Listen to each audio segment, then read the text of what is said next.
Moroney. Thank you, Mr Chair. Pleasure to rise and speak to Part 6 now of the Health and Safety Reform Bill. And this is the part of the legislation that deals with the very many amendments that need to be made to other acts. And I guess we can probably say at the outset then of Part 6 that this does show the widespread effect of the legislation that the government is enacting, that there are so many amendments to so many other acts, and the part that I really want to focus on are the amendments that have been made to the Accident Compensation Act 2001. As Labor's ACC spokesperson, it's obviously an area when the Select Committee was dealing with these issues that I was paying particular attention to. And Mr Chair, it's interesting to think about health and safety in the workplace and our very precious ACC system that we have that is unique in the world actually, and how those things, how ACC and workplace health and safety interact and intersect with each other. And because the Part 6 makes so many amendments to the ACC Act, it's clear to see how closely related they are. And I guess causes us to question whether in fact there ought to be even a closer assimilation between the work of ACC and the work of WorkSafe, because if you think about it, when levies are collected from employers and employees and through our motor vehicle levies for the purposes of ACC, for dealing with the outcomes of accidents and injuries, ACC is also charged with using some proportion of that levy to deal with workplace prevention strategies, because of course many of the accidents that they are funding and injuries they are funding happen in the workplace. Not all of them, but many of them are. So it's right and it's proper that ACC should be funding workplace prevention strategies that not only include things like road safety, but do include the subject of this bill, health and safety in the workplace. However, there are some concerning parts of it. I mean, as we've just debated in Part 5, kind of a little bit of smoke and mirrors going on with this government, reducing ACC levies on one hand, but now introducing a funding levy to fund the operations of WorkSafe, and we've just agreed to that and passed that in Part 5. A bit of a sleight of hand going on there, and wondered whether, in fact, the very many amendments that are made in Part 6 indicate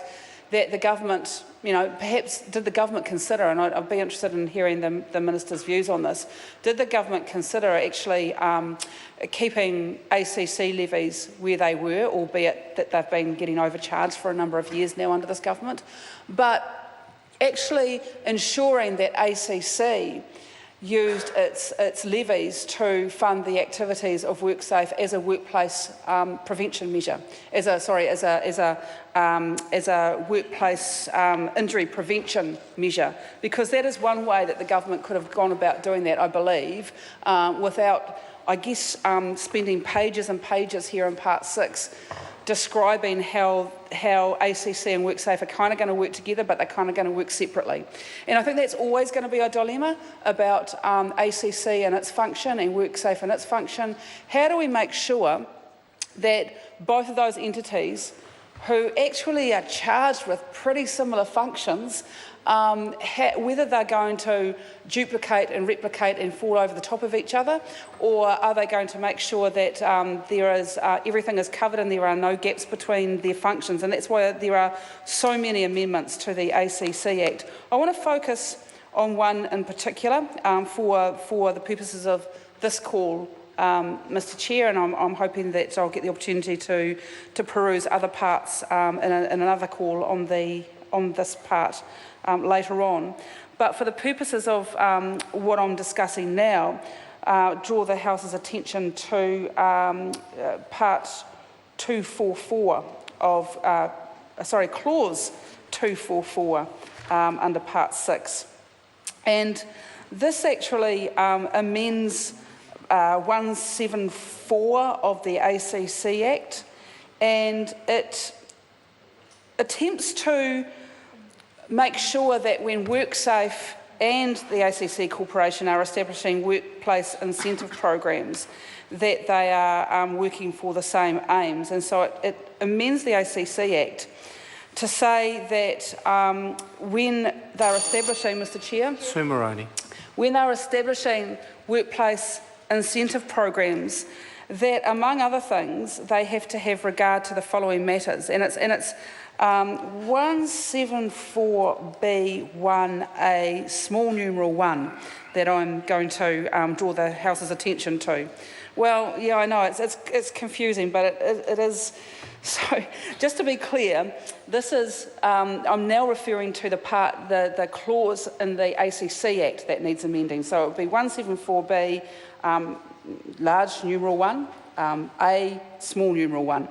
And it says that they have to have regard to the following matters: the extent to which the program is likely to lead to reductions in the incidence, severity and impact of work-related personal injuries, and to improvements in rehabilitation and durable return to work. And so why would I be concerned about that? It sounds like a really laudable aim, and it is, but sometimes we get perverse incentives from those types of focus on just reducing the incidence and severity of the work-related personal injuries. Because what we want to do is make sure that the workplace incentive programs don't incentivise employers, or PCBUs as I think they're now called in this Act, to not report accidents and injuries. And I've certainly come across in my time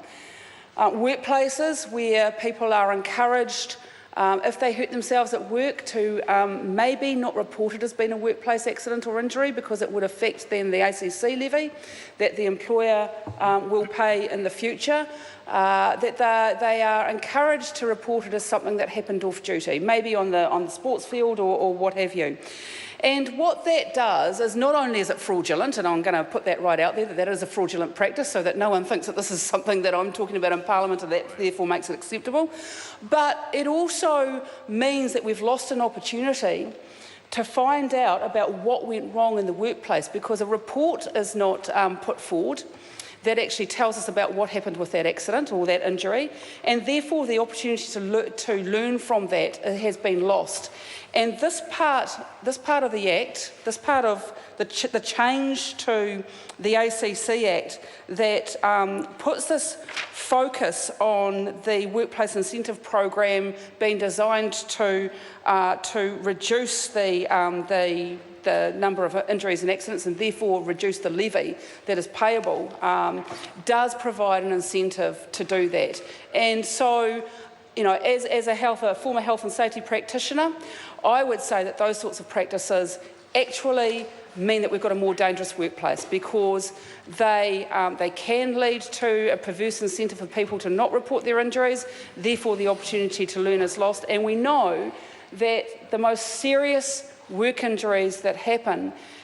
when a number of things go wrong. It's not just one thing that goes wrong, but it's the kind of perfect storm from a number of things that line up together and cause the big, bad ugly thing.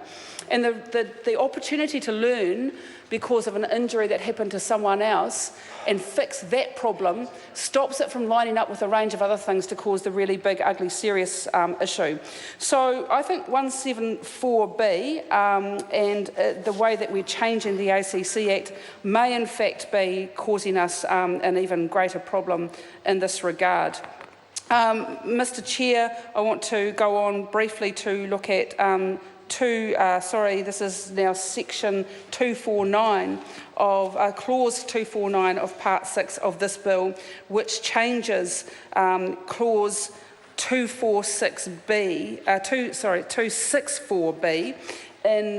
the ACC Act. And again, just relay my concerns and ask, because we've got the responsible minister now in the chair, for his confirmation that WorkSafe won't be subjected to the same thing that we are doing here with ACC, because in 264B large 2 small numeral 1, Roman numeral 1, I should say, says that before an injury prevention measure is agreed to, that they have to say how the measures are likely to result in a cost-effective reduction in actual or projected levy rates in the work account. Now, that, Minister, actually could have the effect of a very good injury prevention measure. The Honourable